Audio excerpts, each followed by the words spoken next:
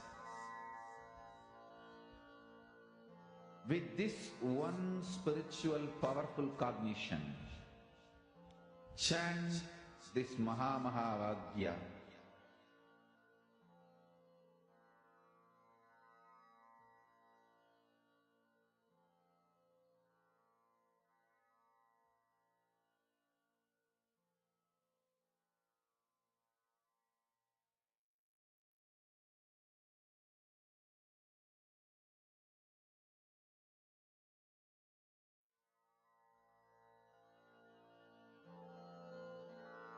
Mahamahavagyā, spiritual lullaby for Samadhi, and Suprabhatam, wake up call, wake up song for Paramashiva, for Paramashiva to manifest. With this one spiritual powerful cognition, chant this Slowly. Mahamahavagyā. All of you can settle down. I request every one of you to please share what each of you have manifested. Paramashivoham. Om Nithyananda. Paramashivoham. Om Nithyananda. Paramashivoham. Om Nithyananda. Paramashivoham.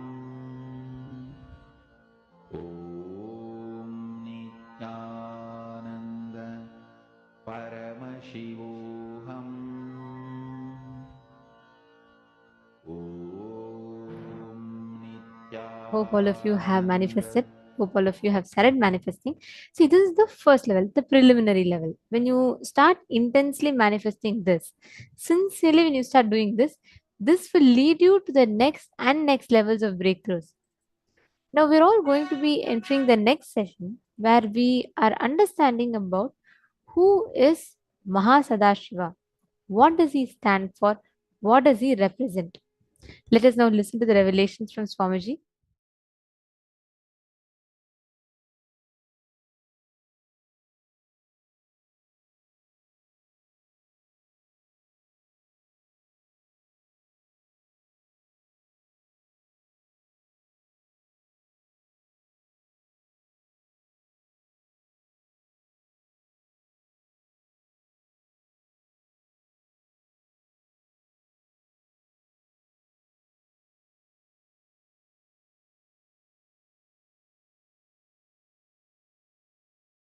Om.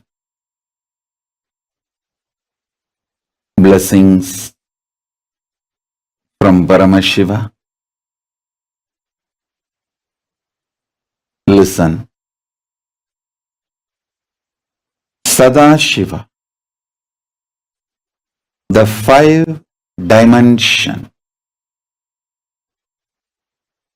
creation, sustenance,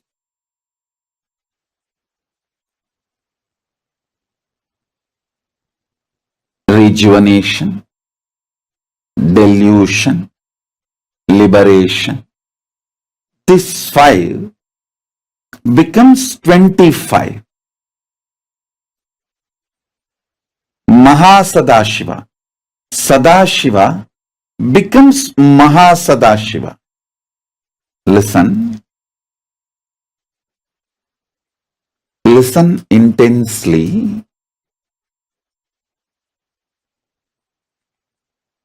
Only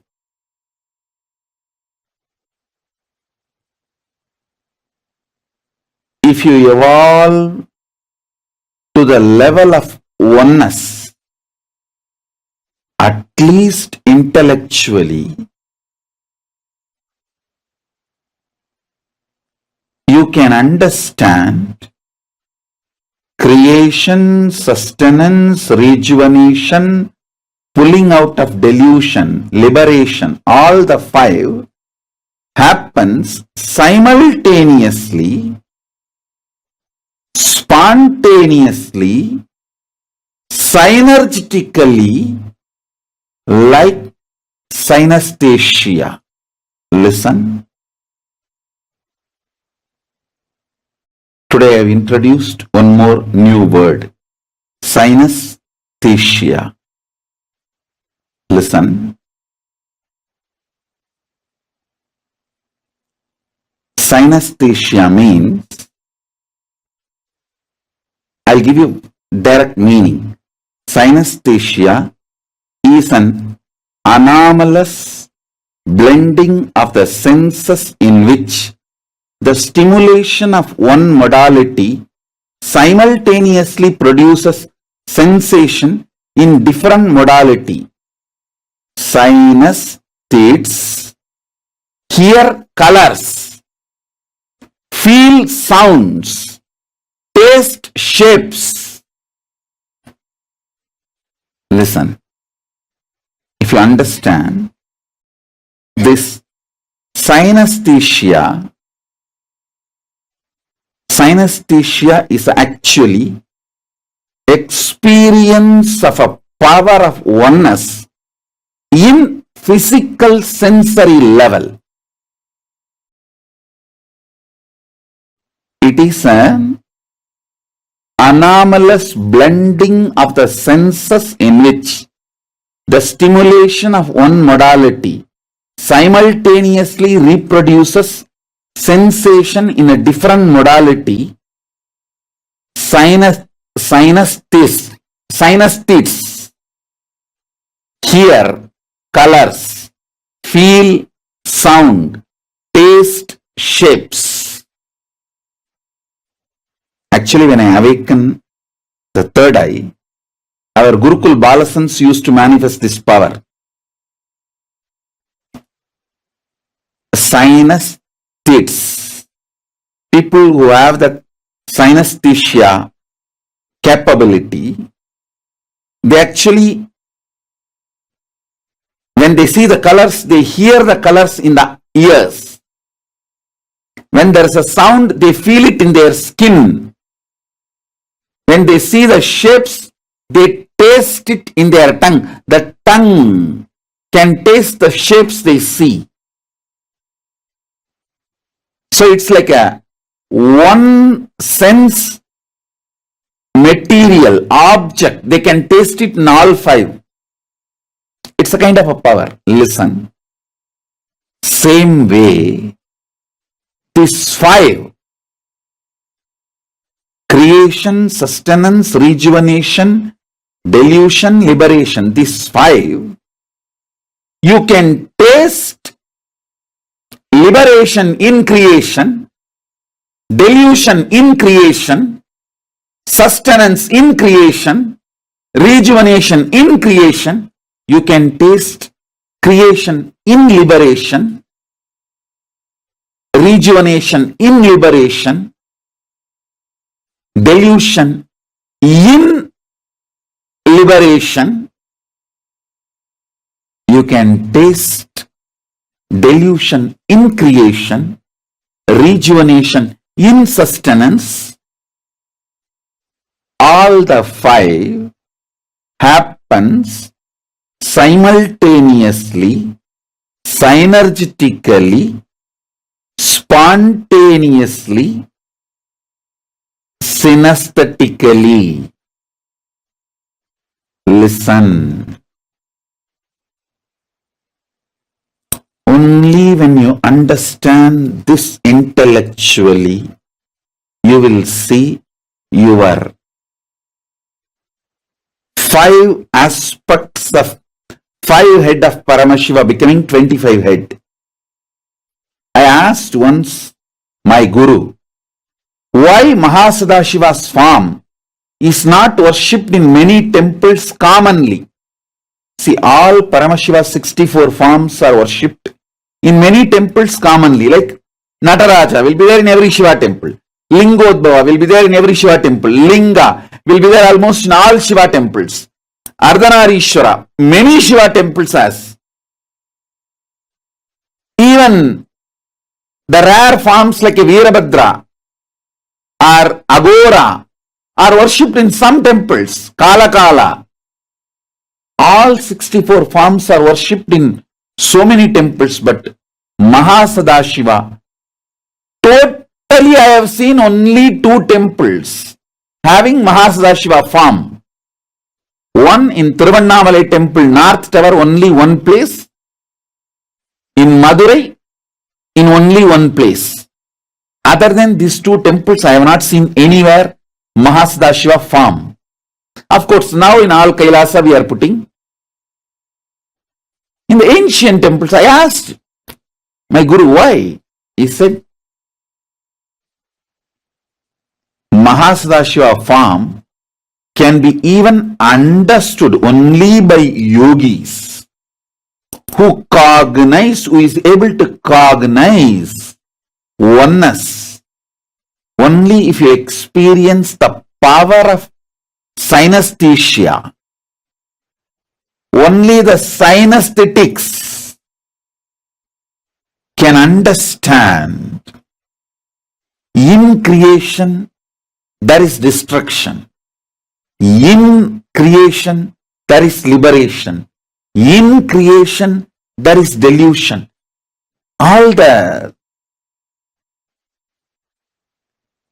5 happens simultaneously, spontaneously, synergetically, synesthetically.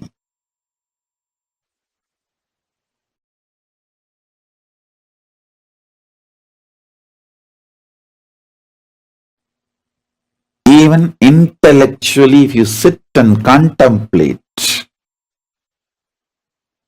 you will understand the 25 heads of Paramashiva.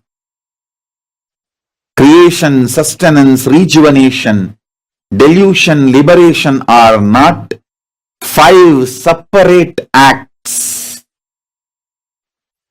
It is 5 different dimensions of Paramashiva happening spontaneously, simultaneously, synergetically, synesthetically.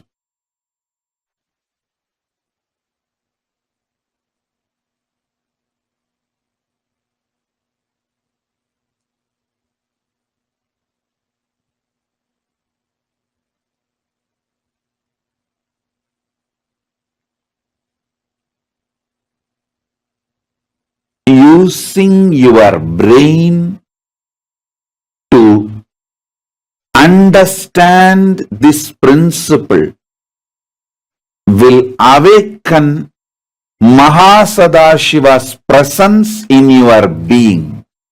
Listen, you can use the capacity of your brain's capacity to think to reach Paramashiva. Buddhism continuously teaches only in no mind state you can reach Buddha.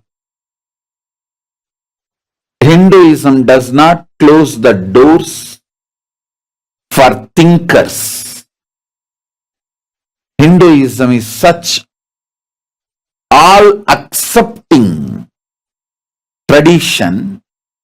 It does not close the doors for thinkers. Even if you sit and think, use your thinking. How? All the 5 action, creation, sustenance, rejuvenation, delusion, liberation, can happen simultaneously, spontaneously, synergetically, synesthetically. Just even if you sit and start contemplating, your brain's capacity will increase.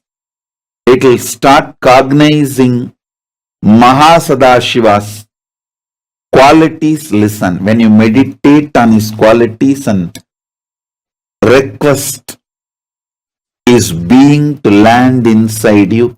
He just manifests. Actually, he is inside you. When you meditate on his qualities, when you try to understand, your thinking will surrender to his vastness and greatness.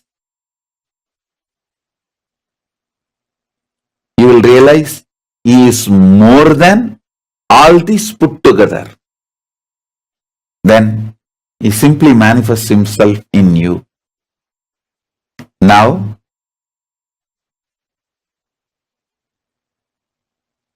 I'll manifest him in you.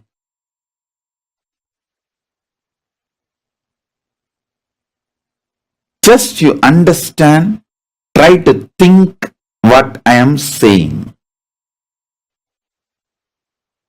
Creation, sustenance, rejuvenation, delusion, liberation. These are the 5 phases of Sadashiva.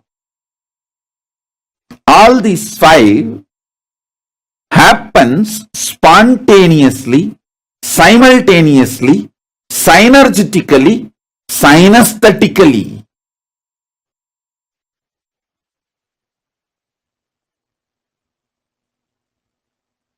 How this is happening? Start thinking. Listen.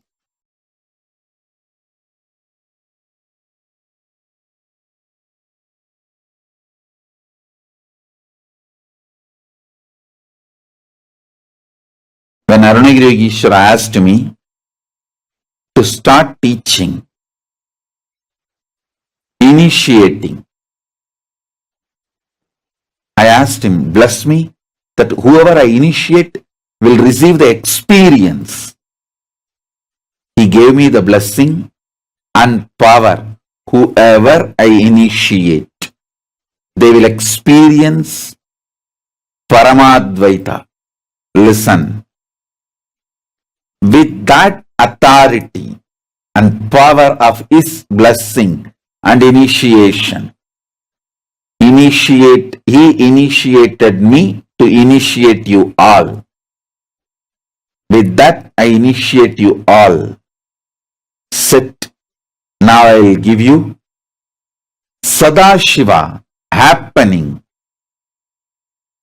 The 5 dimensions of Sadashiva: creation, sustenance, rejuvenation, delusion, liberation, all the 5 happening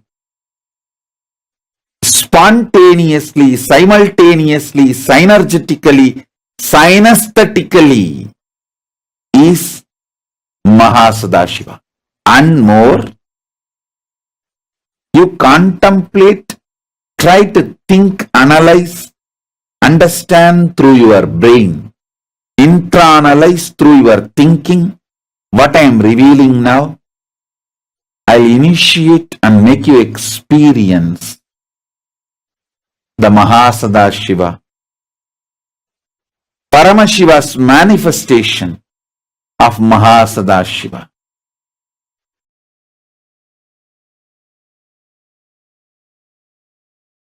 In Kailasa, Paramashiva Jnana, the knowledge of Paramashiva exists as pure frequency, Nada and Bindu, means sound and visualization. I map that down into Sanskrit, then it becomes concepts and principles. I map that down to English, then it becomes long sentences. That is why my satsangs are long sentences. So let me repeat now. Manifestation, sustenance, rejuvenation, pulling out of delusion, enlightenment, liberation, these 5. Paramashiva does these 5 as Sadashiva with 5 phases. Satyojata, Vamadeva, Tatpurusha, Ahora, Ishana. Listen. Satyojata Tatpurusha Vamadeva Ahora Ishana. Let me repeat. Tatpurusha Vamadeva Agora Ishana and Satyojata. Listen intensely. Listen sincerely. Satyojata face of Paramashiva does creation, manifestation. It is the face facing western direction. It does manifestation, Satyojata. Then Vamadeva does sustenance. Agora does rejuvenation. Tatpurusha does pulling out of delusion. Ishana does liberation. The Ishana face is looking upper direction. Listen, I'll repeat. Satyojata does manifestation. It is facing western direction. Vamadeva does sustenance, faces north direction. Agora does rejuvenation, faces south direction. Tatpurusha does pulling out of delusion, faces east direction. Ishana faces upper direction, and that does the job of liberation. Now listen.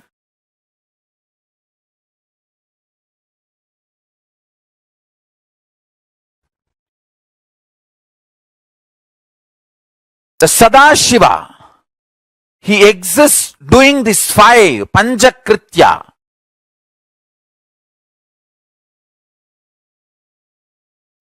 Each phase, Phase of Sadashiva, for example, the Ishana, Phase of Sadashiva, as Ishana Murti, he does separately 5. Tatpurusha Murti, he does separately 5 action. Agora Murti, he does separately 5 actions. Vamadeva Murti does separately 5 actions. Satyojata Murti does separately 5 actions.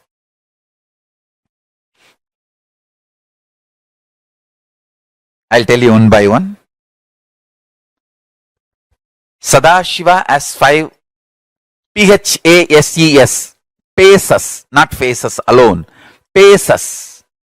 Each pace has 5 faces.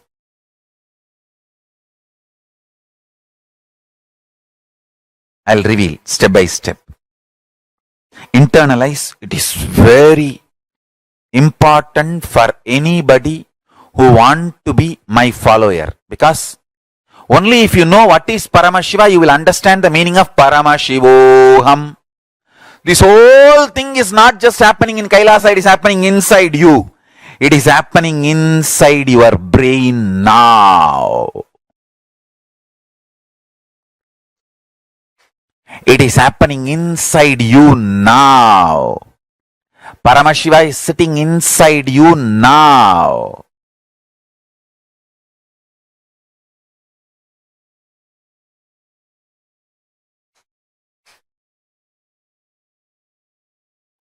When first time Arunagiri Yogeshwara told me this, I literally jumped and touched my own feet and put it on my own head. I became so excited. I did not know what to do. Because when Arunagiri Yogeshwara was telling me this truth, it was so alive and real. Listen, listen, please listen.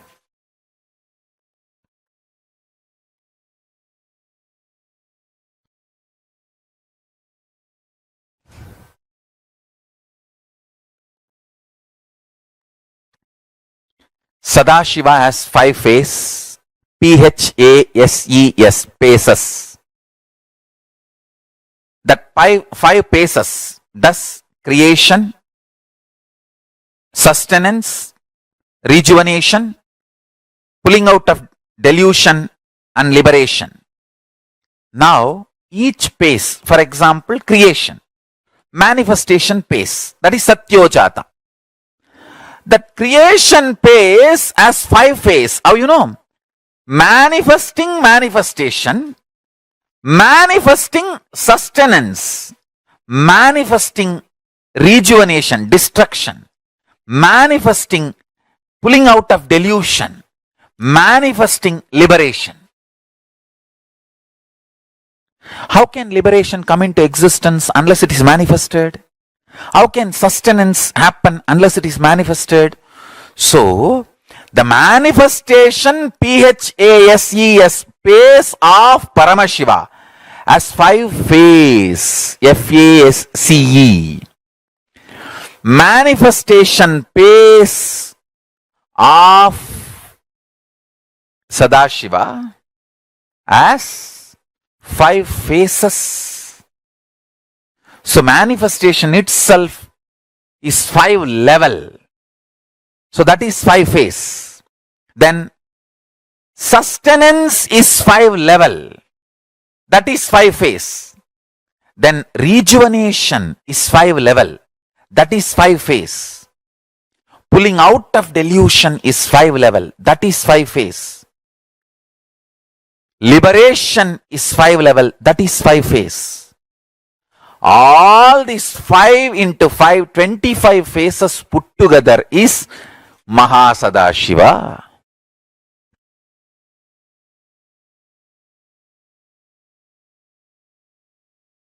Principle of creation getting created.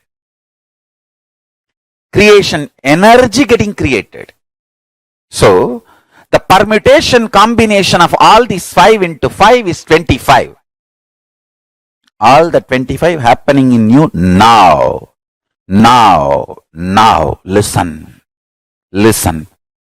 If you meditate on this, you will understand.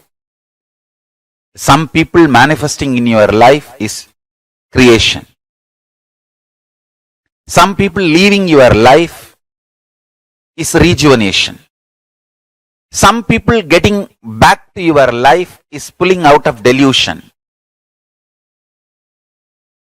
Some people are adding bliss, joy to you, and you adding bliss and joy to them is liberation. All this, understand, whether it is people, places, object, health, anything you experience, it is all just the 25 principles manifesting, happening in you. If you are fighting with that happening, you are Jiva. If you are master of that happening, you are Shiva. If you sit now and complete with all these 25 happenings in your life, internally, externally, some good things getting created. Some things which you think as good getting destroyed, rejuvenated. Some things getting pulled out of delusion. Some things getting liberated. Listen carefully. Everything happening in you is auspicious. If you understand that, you are Shiva. Inside you, outside you, everything happening is auspicious. I tell you, once you are initiated,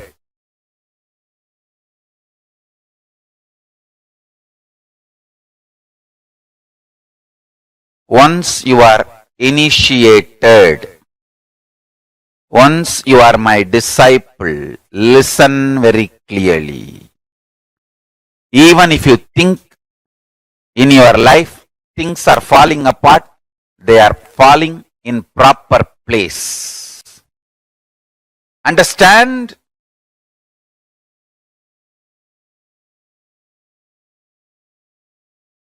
Nothing is falling apart.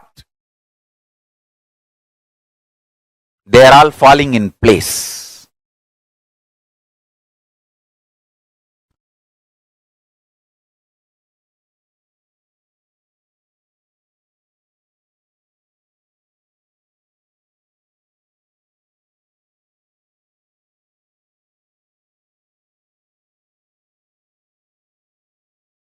Once you are initiated, you are integrated to Guru, Linga, Sangha, I tell you,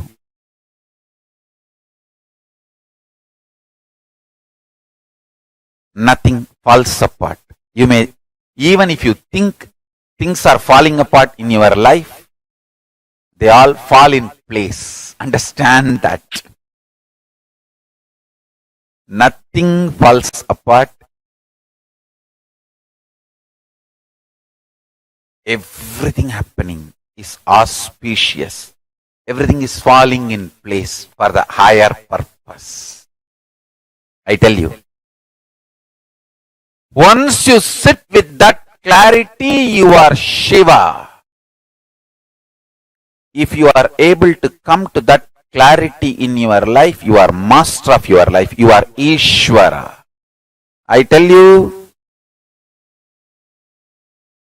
whoever is constantly in firefighting mode internally lives as Jiva. Whoever lives in ferocious mode internally lives as Shiva.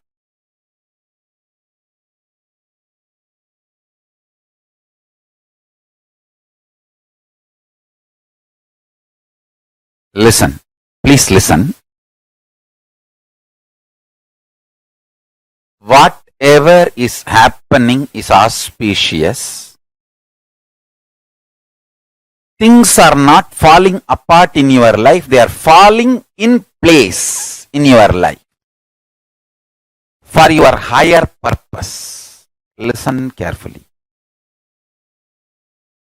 This 5 action like creation, sustenance, rejuvenation, pulling out of delusion, liberation. These 5. These 5 principles means like creation of the universe is creation. The permutation combination of this 5 into 5, 25, is happening constantly in you. So understand the truth.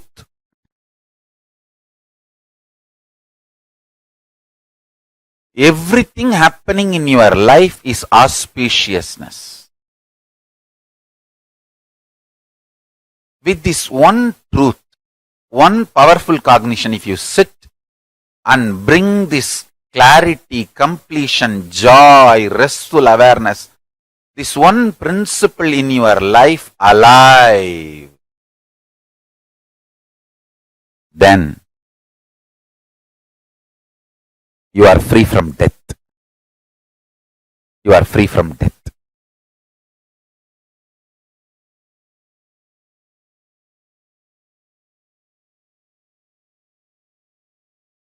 I can give you thousands of sacred secrets about death.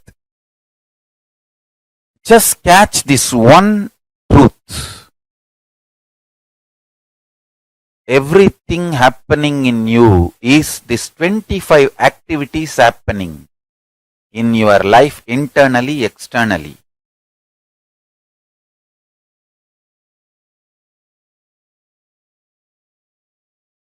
Let me repeat.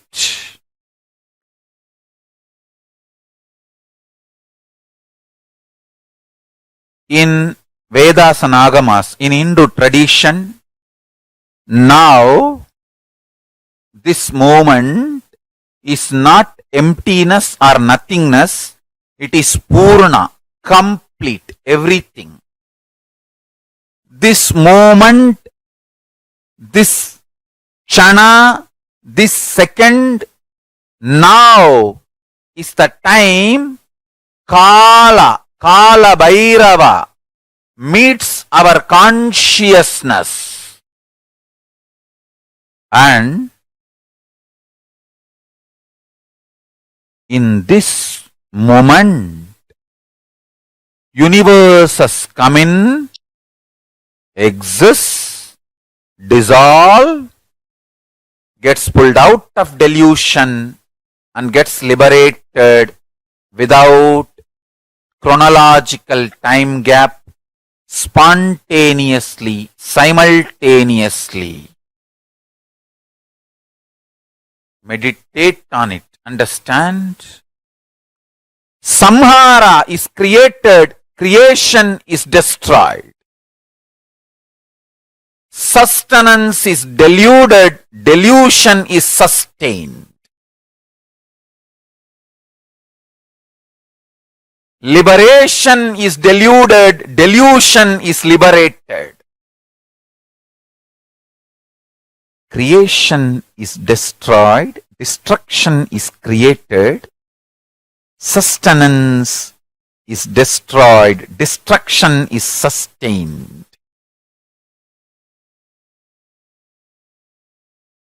Delusion is liberated, liberation is deluded.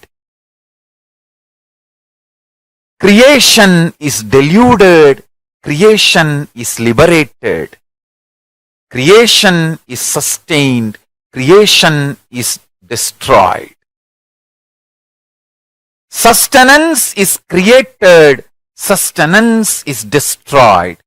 Sustenance is deluded, sustenance is liberated.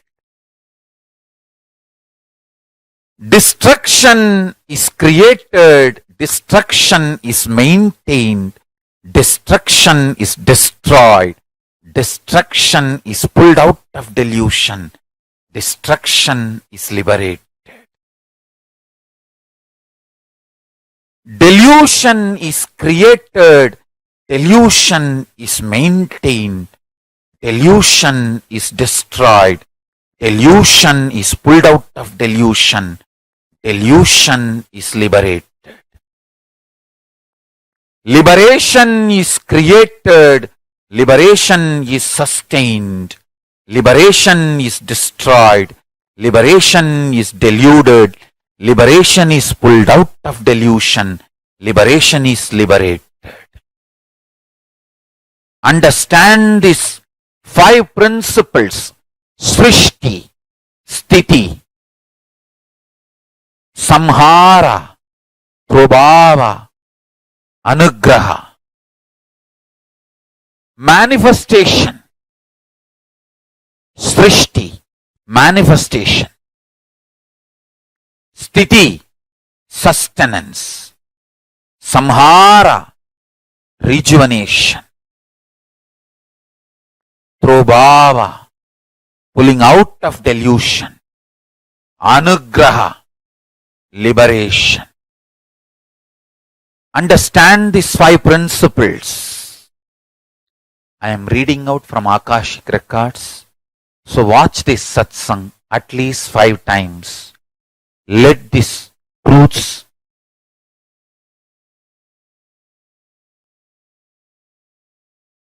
vibrate, reverberate in you. Creation is created. Creation is sustained. Listen carefully. Srishti. Manifestation is manifested. Manifestation is sustained. Manifestation is destroyed.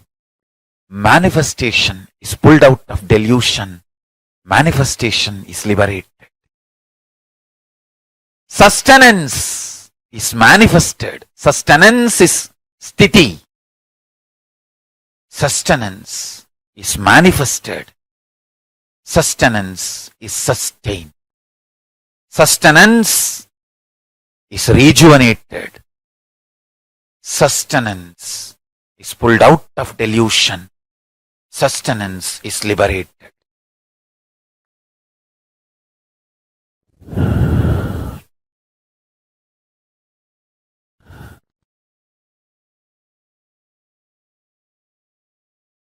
Samhara, Rejuvenation is manifested.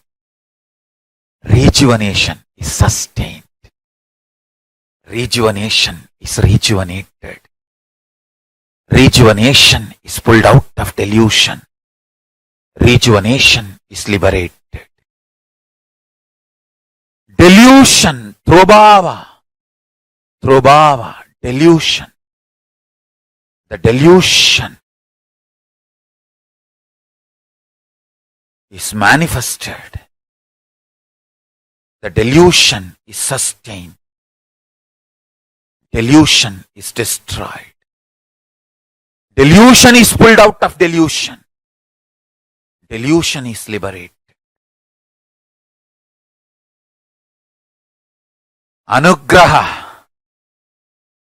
Anugraha is manifested. Anugraha is sustained. Anugraha is rejuvenated. Anugraha is pulled out of delusion. Anugraha is liberated. Anugraha is liberation. Liberation is manifested. Liberation is maintained, sustained. Liberation is rejuvenated. Liberation is pulled out of delusion. Liberation is liberated. Understand these 5 principles of existence. Srishti, manifestation. Sthiti, maintenance. Samhara, rejuvenation. Delusion. Prabhava, pulling out of delusion. Anugraha, liberation. This 5 dimension of the universe merging with one another, crisscrossing with one another, permutation, combination of these 5 with one another makes 25 faces of Paramashiva. This 25 faces of Paramashiva is now happening simultaneously, spontaneously, without time gap. Do not be tired, do not be bored, do not be bored, do not be worried, do not be disturbed. Don't feel you are not able to grasp or understand. I am revealing the Akashic records as it is, manifesting the pure existence of Paramashiva. Watch this satsang again and again.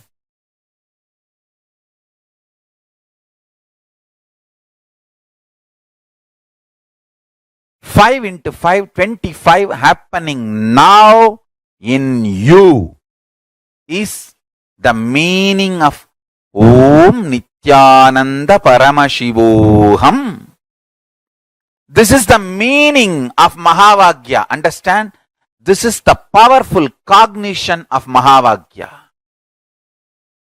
What is the powerful cognition of Mahavagya? All the 25 happening now in you.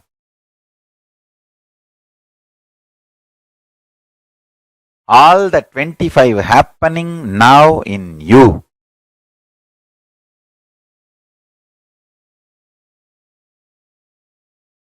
Satyojata Murti, Vamadeva Murti, Tatpurusha Murti, Aghora Murti, Ishana Murti.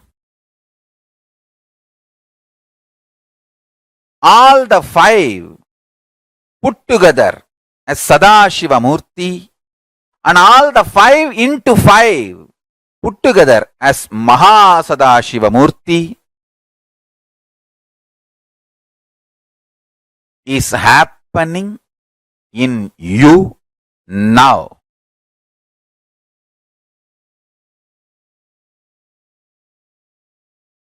Understand?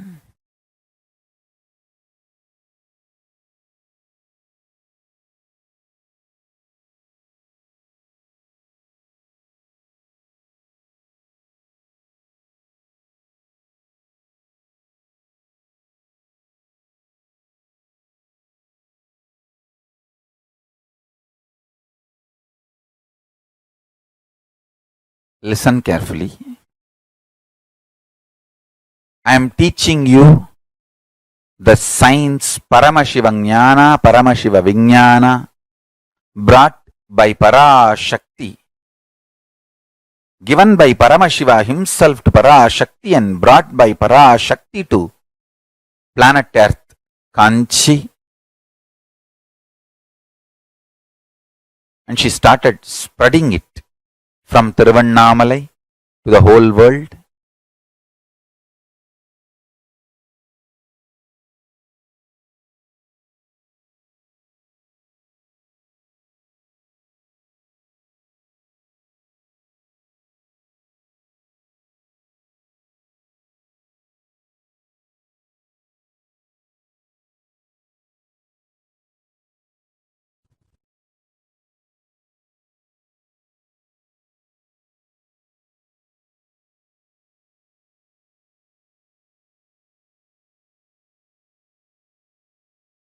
Understand? Few things you need to really understand.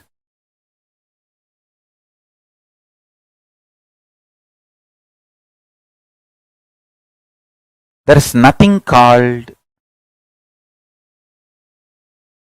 cheating or unnecessary component in Vedas and Agamas.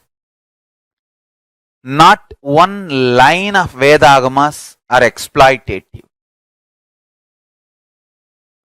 They are extremely honest, truthful. And I really want to tell you, the extreme honesty and truthfulness of Vedas and Agamas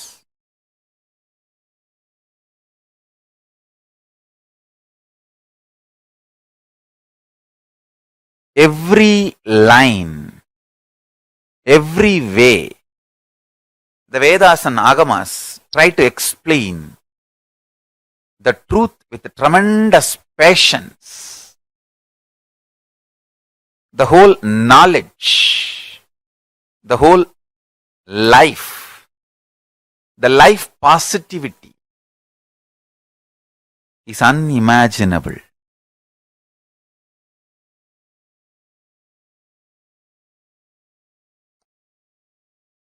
Just listen to this powerful cognition. Paramashiva exists with an individual, independent identity with unimaginable form, formlessness, and the pure beauty. He manifests as Mahasadashiva and Sadashiva and Tatpurusha, Ishana, Agora, Satyojata, Vamadeva Murtis. In that forms also he manifests.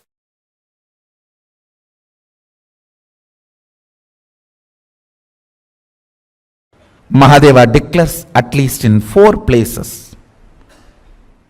In 4 places, Mahadeva declares, Mahasadashiva declares very clearly, anybody who does the yoga systematically as per his guidance, literally having cosmic union with him. It is called Mahamudra. Understand? When these original verses are chanted and yoga is practiced, when Shaktipada happens, Kundalini is awakened. You imbibe his very DNA. You manifest his very DNA.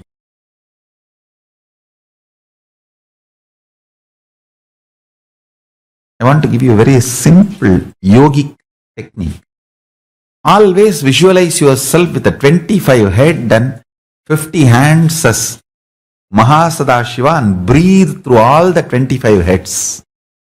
You don't know the power of this technique. Even if you practice as a technique, even if you don't believe you are Sadashiva or Paramashiva, Sadashiva, just do this as a technique. Visualize yourself with a 25 head and 50 hands and inhale and exhale through 25 heads. So much samana will get into your system. Your intelligence will be intensely activated. Samana is intense prana. If I roughly equate oxygen to oxygen to prana, I can roughly equate. It cannot be exactly equated because it is something more. Oxygen independently does not have life, but prana independently has life. Just by the very existence, prana can generate life. It can give life even to a dead leaf. From dead leaf, the tree can happen if the prana exists. If the leaf exists in the space of prana, from dead leaf, life can happen. From one hair, life can happen. That is what Virabhadra. This Paramashiva gives one jata and life happens.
What Swamiji revealed in this session about Mahasadashiva Murti is very closely connected to what all of us are going to be receiving as initiation today. Mahasadashiva Murti represents the awakening of our brain grooves. Means, Swamiji was explaining in this session, right, about how our ability to function simultaneously, spontaneously through the 25 phases of Paramashiva is Mahasadashiva, where manifestation, creation, sustenance, sthiti, samhara, rejuvenation, throbhava, pulling out of delusion, anugraha, enlightenment, liberation. These 5 cosmic actions that Paramashiva does as Sadashiva with the 5 phases Satyojata, Vamadeva, Tatpurusha, Aghora, Nishana. This we all saw yesterday, right? Now, as Mahasadashiva, each phases of Sadashiva goes through the 5 phases of Sadashiva. Like, for example, creation gets created, creation gets sustained, creation gets rejuvenated, creation gets pulled out of delusion, and creation gets liberated. Each of these 5 phases of Sadashiva goes through the 5 phases of the Panchakrityas, the 5 cosmic acts. Sounds confusing? I see some of you trying to wrap your head around it. See, it's very simple. If you just revisit, if you just understand how we perform these Panchakrityas in our daily life. For example, your cells. Let's take that as an example of creation. There's a phase where your cells, the creation is getting created. The cells are being sustained. The cells are getting rejuvenated. The cells are getting put into delusion and pulled out of delusion. And the cells are getting liberated. Very simple. Even for something that are getting created, that creation will have to go through the 5 phases. How many of you are catching it? Machingho, Ma Lucy Samano, Ma Ananda Aghora Rupini, Ma Shukrendrananda, Ma Madeline Portuguese, Nitya Vamadevananda, Ma Shu Hu Won, Eleanor Mayer, Ma Karina Shivanatarajan, Ma Kathleen Kring, Ma Lita Sege, come on.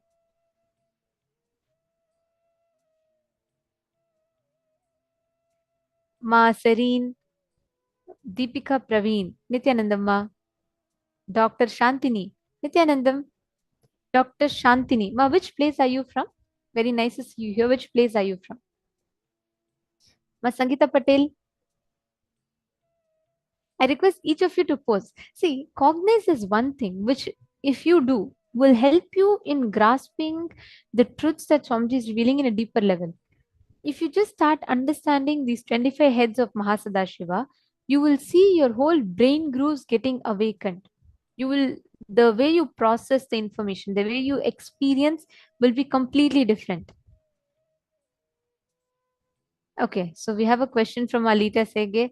I think our day won't pass without having Malita Sege's questions. That is very nice. I really enjoy answering your question because every single time you ask question, it kind of takes us into the deeper understandings of what Swamiji reveals us, right?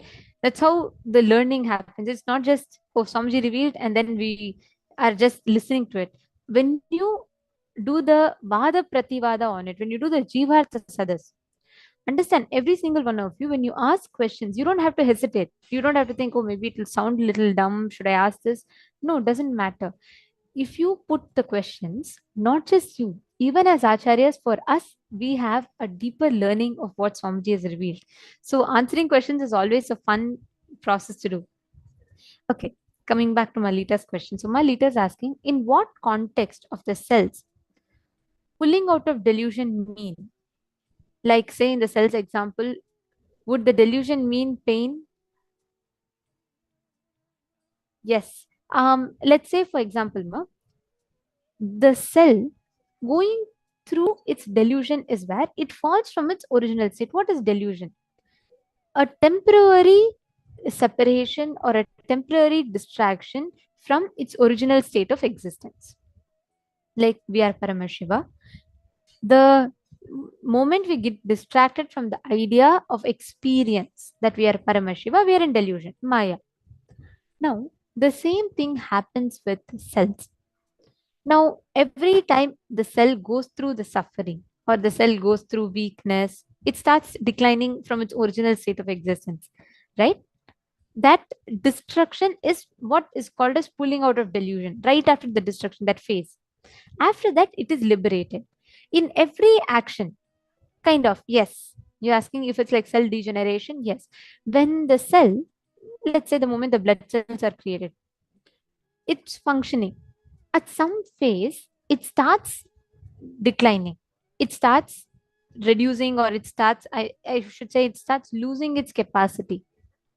There it is starting to fall into delusion, immediately after which it's liberated. It's taken back to its source, its original state of existence. That is the liberation. In all of our lives also it's same. See, when you're born, if you're born as innocent kids, have you ever seen a kid look and experience anger, jealousy, hatred? No. A kid just smiles. A kid's smile is so pure from the heart. That's why we all love watching kids. They're so sweet and innocent to see because they're in totality with the existence. Now, that same state is the original state of existence. What happens when the kid sees its mother getting angry? It learns the emotion called anger. When the kid sees the mother getting pain, the kid learns the emotion of pain. Now, that is when the delusion starts happening, and then they grow and they get powerful cognitions or whatever it is, and then they get liberated. So each of us go through the 5 phases in every phase of our life. This exact truth is Maha Sadashiva Murti represents. If you notice, look back in your life, all the 25 are happening in you simultaneously and spontaneously.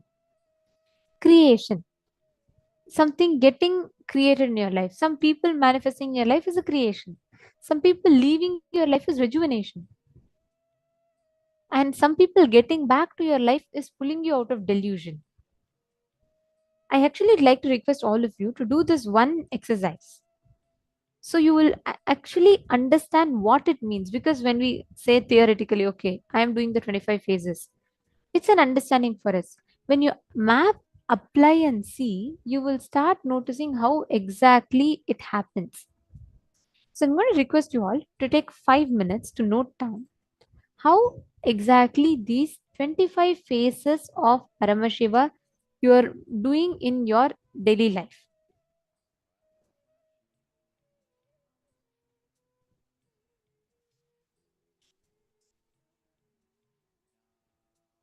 I request every one of you to take a few minutes and pen this down. Like how Malita Sege had put, she understood about cells. She mapped it to the self creation. Now, can I request every one of you to do it in your respective lives, in every which way that you are able to analyze and cognize?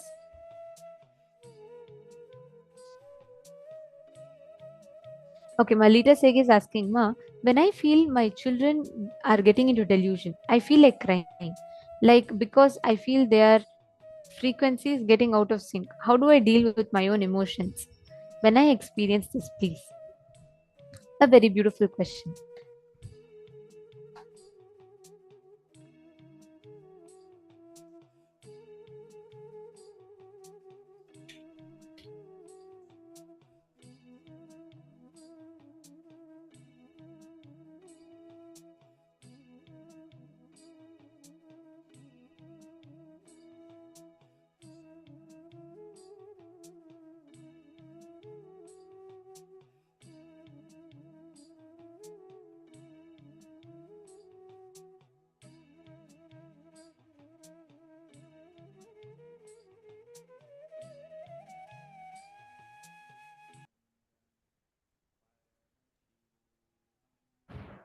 A very beautiful question, ma'am. I'm just going to give you an example to answer this. See, let's say now, every time you think someone on the outside is falling in delusion, That is the delusion that life is putting on you. Now, cognize it very simply this way. Every single time you feel your kids are not listening, they're not understanding something, and you're having to struggle, first you need to analyze what is it that you define as delusion. Now, instead of looking at it as, oh, they fell into delusion, look at it as your own part of you. An extension of you is in delusion. How will you deal with it? What is the exact step needed to be done for that? You will, instead of getting overwhelmed, see, the moment you get incomplete about it, because you feel you do not have power over it, you feel like nothing can be done. When man becomes, Swamiji tells, when man gets overwhelmed by destiny, fate, whatever he calls it, is because he starts feeling he does not have power over reality. That is what is called powerlessness. That is why you feel like crying. Instead, look at it as which part of you? What is the exact delusion? What is it that you're defining as delusion? Look into your own life where you are stuck in that delusion. How you want to get out of it? If you plan to break yours, I'm challenging you, you will see your kids will automatically be out of the delusion. It's not just because they're your kids, even if it's anyone else, you feel like they're really in some delusion, you don't know how to get them out. Do this one thing. You will see automatically you'll be every word you utter will be like a powerful cognition for them. They'll be able to come out of it. Actually, Malita, I do see that you're very, very, very interested in bringing up your children in the best way possible. And I've also been seeing how sincerely you've been attending the programs. So I just wanted to let you know the best ecosystem to give to children, the most safest, both physically and psychologically and consciously. The best ecosystem one can provide is Gurukul. You can, if you really want your children to grow up in the best way possible, I really, really recommend that you join them to the Gurukul, and you can start at least one of your kids to get them, enroll them into Gurukul and see how their life transforms. Understand in Gurukul, we have this policy of like where the kids are first there's zero anger, zero tolerance to anger, zero tolerance to any form of violence, etc. On the other hand, they're empowered so much with powerful cognitions. At such a young age, they start chewing these powerful cognitions as their fundamental cognitions. So the way they would evolve in their life will be something completely different. So do let me know if you are interested in joining your kids to Gurukul or you want to know more about it. You can just let us know in the chat. Then our team will connect with you and help you understand it better. This is for anyone, whoever really wants to give your child the best, most safest way of existence to bring them up and give the best golden childhood. Gurukul is the only way.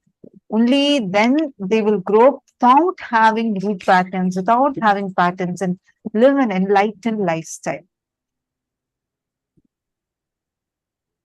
So I just wanted to share, since I do see her quite a lot of times. She asks a lot about how to train the children, how to groom the children. So just wanted to mention this to you, Ma. Every one of us, if you look back in your life, even your own childhood patterns, as a child, you would have thought your toy car is everything. Have you seen this young children who get so attached to their Barbie dolls or toy cars and they feel like the whole world revolves around it?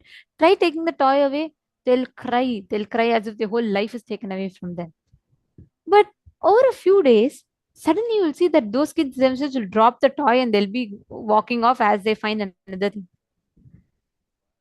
Just look at those situations. That is how rejuvenation and pulling out of delusion happens. Life removes us from delusions that we are stuck in, moving us to the next and next and next levels. This is how each of us exists. This is how each of us function. Catching it? Now, I request every one of you to look into your life, at least map 15 to 20 things where you are creating, sustaining, rejuvenating, pulling out of delusion, and liberating. All the five. Can each of you map?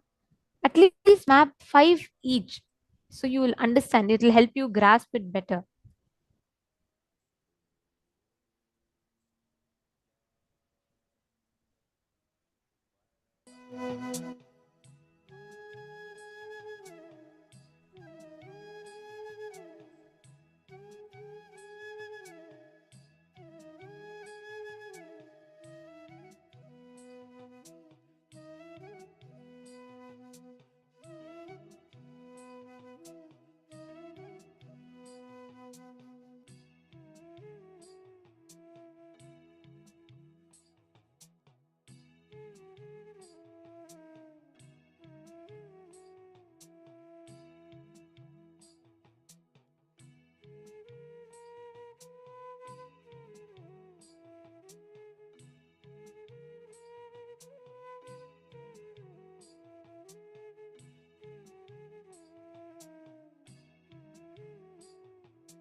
Yes.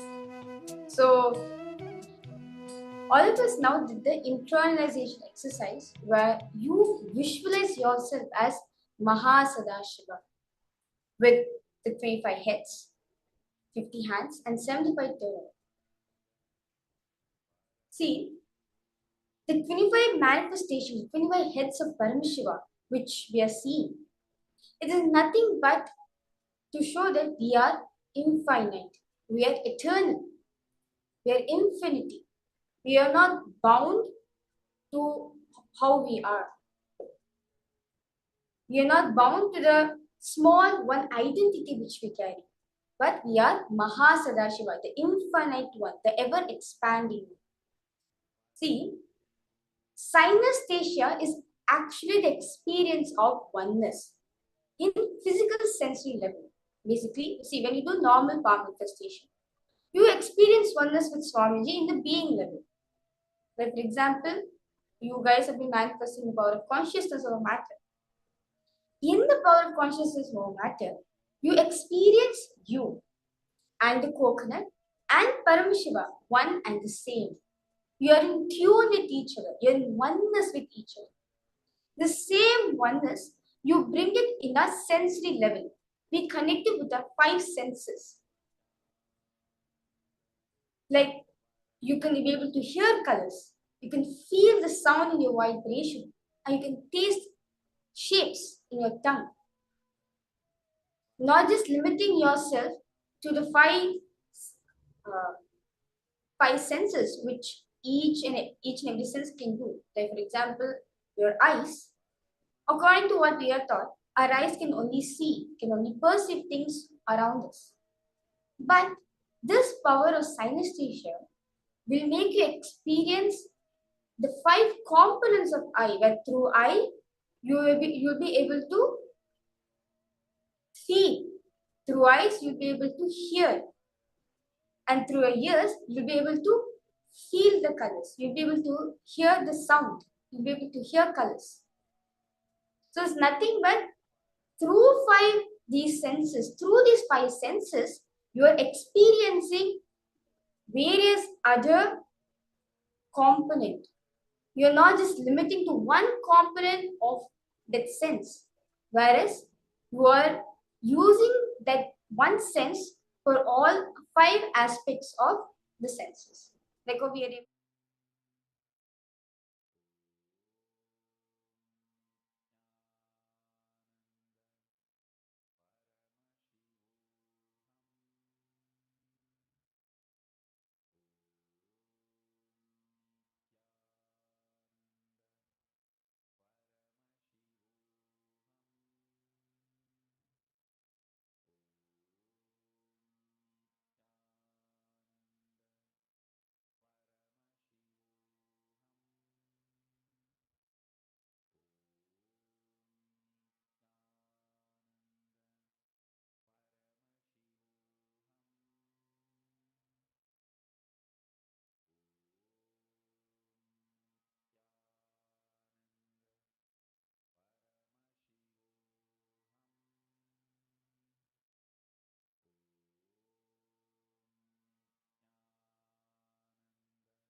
Vareja, that was a very beautiful way of explaining this power.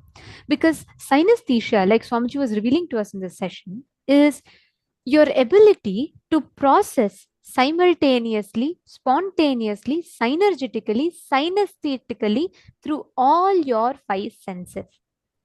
You would have heard about seeing a color. But what if I told you can taste the color? You can smell the sound.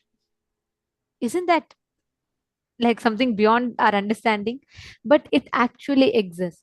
Unfortunately, we are so trained to perceive through just one or two of our senses, which is very strongly connected. Food, you connect to it very strongly through your sense of taste, smell, and sometimes the sense of, and also the sense of seeing. Now, each of it is associated to a certain sense. Even that, we only use one at a time. When you are seeing a color, you see a color. If you are enjoying the food, first you see it, you process it, then you smell it, and then only you go and taste it. In synesthesia, you are simultaneously, spontaneously absorbing the information through all your five senses at the same time, which creates a synergetic trigger in your system wherein you're able to grasp all the information from all points of views. And this is what Swamiji had actually blessed with all the Gurukul Balasans when Swamiji used to initiate us. We used to start manifesting this power. That's why many kids will, when they manifest the power of third eye, right, when they're having their eyes closed, they will not actually see the words, they will actually hear the words. They will sometimes, the kids will say, if we show a lemon, they will suddenly start tasting the lemon in their mouth. They'll have the smell or the taste of a lemon. They will cognize the information. They don't eat it to taste it. They just see through the third eye and they cognize the input received is from the sense of taste. This power is the power of synesthesia. One sense material object in all the five senses. You can taste, hear, feel, touch, see, all the five senses for one material. Same way, like how you do creation, sustenance, rejuvenation, pulling out of delusion and liberation. Same way you can taste rejuvenation and liberation, delusion and liberation. All the five happen simultaneously, spontaneously, synergetically, synesthetically. That is the power that all of us are going to be manifesting. Can I request all of you to post yes in the chat if you all have understood this clearly? Okay. Now, this is a power that all of us are going to be entering into to manifest now. And what we are going to be doing is we are going to be showing all of you certain image. It's not going to be a full picture. It could even be a microscopic image of a certain object. You're going to be perceiving the information about that object, about that particular material through all your five senses, and you're going to be describing it. Ready? Shall we all start? All right. So let's enter into the round one. Your time starts now. Chant the Mahavakya through all your five senses. Try tasting it. Try hearing it. Try smelling it. Through all the five senses, try perceiving this. Chant the Mahavakya, you will suddenly see, it will be like all your senses will be performing at its peak. Suddenly you will see all your senses will get triggered. It will start absorbing and processing the information.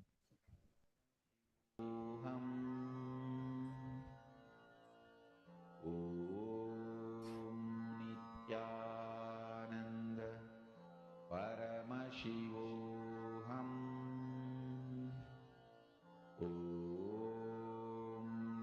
Nithyananda Paramashivoham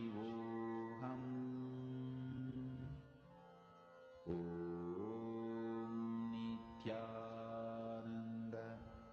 Paramashivoham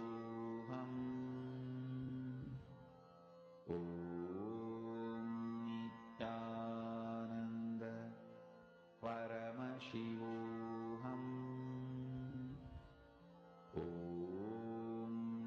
Nithyananda Paramashivoham